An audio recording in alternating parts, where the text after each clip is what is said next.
Now then guys, how's it going? Welcome to Jack Content. Here's a method that makes the full frame versus crop sensor debate pointless. Well, even more pointless. This is the Brenizer method. What is it, why it's amazing, and why I use it all the time.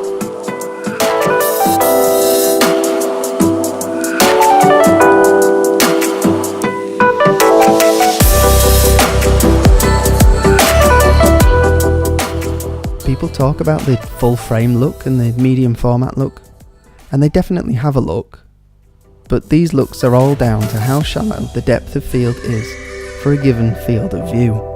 Medium format has a wider field of view with its shallow depth of field. Brenizers give you this even on a crop sensor. For this you will need your camera of choice set to manual mode, a mid-telephoto lens set to manual focus. I'm using my trusty 85mm. A tripod is optional but good if you're practicing, and a subject or scene with depth elements, foreground, midground, background. To maximise the effect, we tried to get a really shallow depth of field. This means a wider aperture, a longer focal length, and getting nearer to your subject. Now lock everything down, focus, shutter speed, aperture, ISO. Don't let anything change. Take multiple overlapping images and fill out the field of view. Think of it as a panorama in every direction. When starting out, don't go crazy.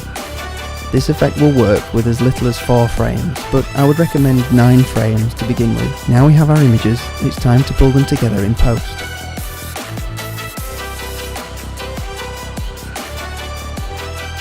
Choose File, Automate, Photo Merge. Leave the layout in Auto and select Add Open Files. Check the box marked Blend Images Together and leave the rest.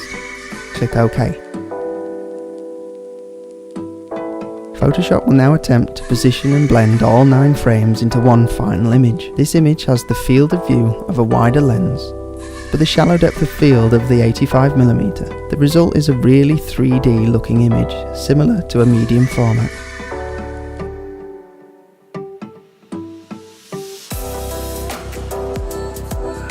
Summary. Use a mid-telephoto lens with wide aperture. Get close to your main subject to minimise depth of field. Lock all your camera settings. Fill out the view with 9 overlapping frames and use Photo Merge in Photoshop to assemble the final photo. For a more in-depth walkthrough and more information on this, check out the website and the article at jackcontent.com.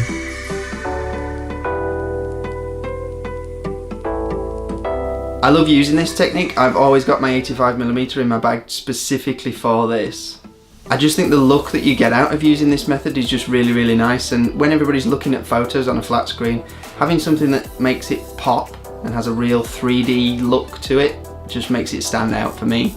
It does take a little bit of practice, but if you're starting out I would recommend using a tripod to begin with, because it just makes things a whole lot easier. It just takes out one more variable that you don't have to bother about.